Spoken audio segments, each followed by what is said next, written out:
साधन में पूर्ण श्रद्धा, विश्वास, सावधानी, संलग्नता और नियम, ये बहुत आवश्यक है। नियमावली न टूटने पावे, बिल्कुल पक्का। आप कुछ वर्षों तक नियम आप पकड़े रहिए, फिर नियम आपको पकड़ लेगा। नियम किसे कहते हैं? शौच, संतोष, तपः, स्वाध्यायेश्वर प्राणिधानानि नियमाः।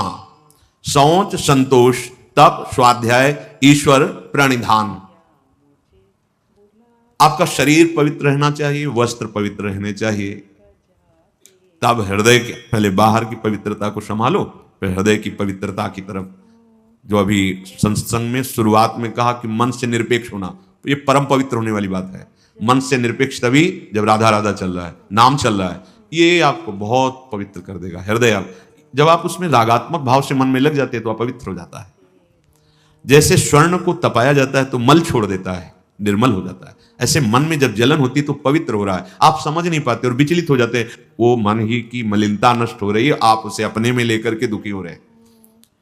उसको जलने दीजिए, वो निर्मल हो रहा है। तपने पर जैसे स्वर्ण चमकने लगता है, ऐसे जो ताप सह जाता है मन निर्मल हो जाता है। तन को पवित्रता से युक्त रखे तो मंत्र और नाम आप देखिए स्वतः बहुत जल्दी जल्दी आपकी उन्नति होगी। ये अपवित्रता है। नियम में सबसे पहला है शौच, पवित्रता। आपका उठना बैठना, खाना पीना, देखना सुनना, चलना फिरना भगवत स्मरण करते हुए पवित्र भाव से, और शरीर को भी पवित्र रखना। देखो जिनको ऐसा सौभाग्य नहीं मिला है, गृहस्थी में नाना प्रकार के कार्यों में रत हैं, तो अपवित्रो वा सर्वावस्थांगतो विवाह, जैसी भी स्थिति में हो तुम राधा राधा बोलो, पर आपको तो सौभाग्य मिला हुआ है कि आप हर समय असंग और पवित्र रह सकते। तो लाभ लीजिए और उस लाभ को जगत मंगल के लिए प्रभु के चरणों में अर्पित कीजिए। आपके लिए तो बहुत बढ़िया अवसर मिल गया है। आपका पवित्रता पर ध्यान होना चाहिए, आपका शरीर पवित्र होना चाहिए, आसन पवित्र होना चाहिए।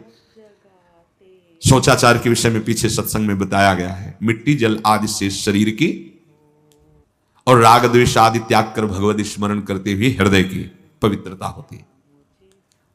संतोष, चाहे गृहस्थ हो चाहे विरक्त हो, भगवत प्राप्ति करना है तो ये लाना ही होगा हृदय में। बिन संतोष न काम न साही, अछत काम सुख सपने नहीं। यदि संतोष नहीं है तो कामनाओं की बाढ़, जहां कामनाएं हैं। कोई कोई तो कहते कि मांस वगैरह खाते हैं, पर आपके आदेश से हम ब्रह्मचर्य का निर्वाह करना चाहते हैं, त्रिकाल में नहीं कर सकते। राक्षसी भोजन पाओगे और तुम ब्रह्मचारी बनोगे, तुम आसुरी प्रवृत्ति धारण करोगे, और सच्चिदानंद में बिना चित्त जोड़े तुम इन दिव्य व्रतों का पालन कर सकते हो? कदापि नहीं। अरे यही तो दुष्टा रसेंद्री, यही तो भ्रष्ट करती है। इसी से सारे विकार शुरू हो जाते हैं। जिसकी रसेंद्री शासन में नहीं, खाना पीना सही नहीं, परमार्थ की केवल बातें करे। क्या राक्षसों को ज्ञान नहीं था क्या? दैत्यों का ज्ञान नहीं था क्या? आप देखो जब वो अपने परिवारजनों को उपदेश करते हैं ना किसी संकट में, तो पूरे ब्रह्म ऋषि जैसा बोलते हैं, ज्ञान है। ऐसा नहीं कि नहीं ज्ञान है, बहुत बोल रहे हैं, लेकिन आचरण में बिल्कुल ज्ञान नहीं है, तो इसीलिए तुमको राक्षस कहा गया। तुम्हारे आचरण राक्षसों जैसे हो, कह रहे हो कि हम अमुक अमुक साधन, व्यर्थ की बात। नियम से चलो, शौच, संतोष। भगवत कृपा से जैसी भी परिस्थिति तुम्हें दी गई है, जो भी धन भोजन परिवार जैसा भी, या विरक्त मार्ग जैसा, संतुष्ट रहो। जथा लाभ संतोष सदा काहू सुकछ। बड़ा शांत मार्ग है, बड़ा गंभीर मार्ग है ये, बड़ा सहनशीलता की जरूरत है। और सही पूछो तो आपको कोई दुख है ही नहीं, आपको कुछ चाहिए ही नहीं। आपके अंदर दुख और चाह जो आई वो शरीर को लेकर, संसार को लेकर आई है। इसीलिए आपको संतोष, अगर संतोष रहो धारण करोगे तो आशाएं नष्ट हो जाएंगी। आशाएं नष्ट होंगी तो दुख का नामो निशान मिट जाएगा। आशा ही परमम दुखम, नैराश्यम परमम सुखम। जैसी भी प्रभु ने परिस्थिति दी, जो भी आपके पास, वो भगवत कृपा से उसी में संतुष्ट रहना सीखो। तीसरा, तपह, तपस्या। अब भगवत मार्ग में जो आपको नियमावली दी गई है उसके पालन में प्रमाद नहीं होना चाहिए। ये भगवत कृपा से जो भी सच्चे मार्ग का पथिक है उसमें देखने को मिलेगा।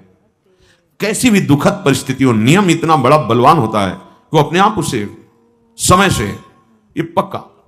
आप पहले नियम पकड़ो, फिर नियम आपको पकड़ लेगा। भारी से भारी कठिन परिस्थिति में भी नियम में बड़ा बल है। अपने आप दिनचर्या को, जिसकी आसक्ति हो गई दिनचर्या में, वही उत्तम उपासक है। अगर 3 बजे से आपकी दिनचर्या है तो 2:45 बजे आप आके बैठ गए। 6 बजे जाना है तो 6 के बाद प्रणाम करके सबसे नाम जप करते थे। ऐसा नहीं कि हम फिर 4:30 बजे आ जाते हैं, 1 घंटा गए तो हम हैं। ये दिनचर्या नहीं, ये प्रमाद है। जिस समय जो आपकी दिनचर्या बन रही है, देखो आजीवन 2 बजे नींद त्यागने का गुरुदेव ने बचपन में अभ्यास बना दिया। समीप ही वो आप तखत पे शयन करते, समीप उठ देख उठ, 2 बज गए, माला ले बैठ जा। जी महाराज जी। वो आप बैठे ऐसे और नीचे, गुरु कृपा से आज तक कष्ट हो या कुछ भी हो, जो दिनचर्या है वो दिनचर्या है। वही दिनचर्या हमारा भगवान है, दिनचर्या ही हमारा स्वरूप है, दिनचर्या ही हमारी तपश्चर्या है। उसके लिए प्रमाद नहीं होता। अगर शरीर में जान है तो दिनचर्या में बाधा नहीं पड़ती। देखो बड़े बड़े सिद्ध महापुरुषों की, देखो श्री सनातन गोस्वामी जी वृंदावन से गिरिराज जी की परिक्रमा रोज लगाने जाते। जब वयोवृद्ध हो गए तो गिरिराज जी में लालजू महाराज प्रकट हुए और कहा, बाबा देखो हम तो हर समय आपके मानस पटल पर छाए रहते हैं, आपका शरीर वयोवृद्ध हो गया, आप काहे को आते हो? अब आपको परिक्रमा की क्या जरूरत है? अब मत आया करो। जी। दूसरे दिन फिर पहुंचे। लालजू ने कहा था बाबा क्यों आ गए आप? हमें पीड़ा होती है, आपका बहुत वृद्ध शरीर। तो प्रभु रहा नहीं जा रहा है, उस शरीर का एक अभ्यास बन गया, रहा नहीं जा रहा है। तो वो आज भी श्री राधा दामोदर जी में चरण चिन्ह, गौ का खुर, बंसी, लकुट, ये चिन्ह रख के दिए कि आप वहीं 4 परिक्रमा कर लो, पूरी गिरिराज जी की परिक्रमा का स्वरूप हो जाएगा। हमारी बात मान लो, हमारी प्रार्थना मान लो। प्रभु कह रहे हैं जब आप अपने समय, तो जो आपको कष्ट मिल रहा है, तपश्चर्या किसे कहते हैं? जो आपको कष्ट सहन करना पड़ रहा है। मान लो 2 बजे किसी को नींद ना आती हो तो 2-3 बजे तो आ ही जाएगी। 4-5-6 आराम से सो, ठंडा मौसम हो जाता है, बढ़िया नहीं। यहाँ 1:30 बजे से शुरू हो गया है। अब जो नींद का समय तो इसमें जा रहा है।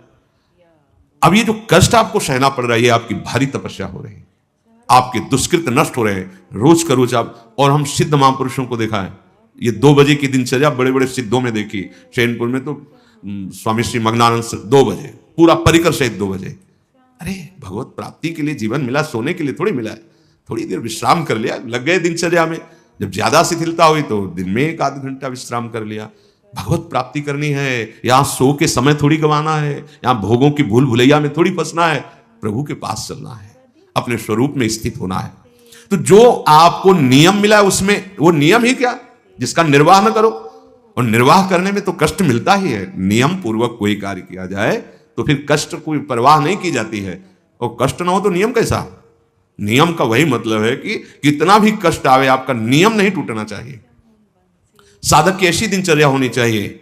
इस समय, हाँ इस समय तो सत्संग में होंगे, इस समय तो श्रृंगार में होंगे, पूरी जीवन की दिनचर्या होनी चाहिए। आप पूज्य सदगुरुदेव भगवान 25-26 वर्ष से तो वही दिनचर्या देख, उतनी दिनचर्या, वही राइट टाइम। कोई उत्सव सेवा बधावा में समय का थोड़ा परिवर्तन, दिनचर्या वही। सहचरी भाव के रस का रसास्वादन कराने वाले महापुरुष, दिनचर्या वही। अगर हमारी दिनचर्या ठीक नहीं तो ब्रह्मचर्य ठीक नहीं है, दिनचर्या ठीक नहीं तो प्रमाद स्थिति है, दिनचर्या ठीक नहीं तो आपका भगवत प्राप्ति लक्ष्य नहीं बना है। नहीं तो दिनचर्या में आपका कोई भी गुंजाइश, दिनचर्या पर बिल्कुल। कृष्णाश्रम स्वामी जी बड़े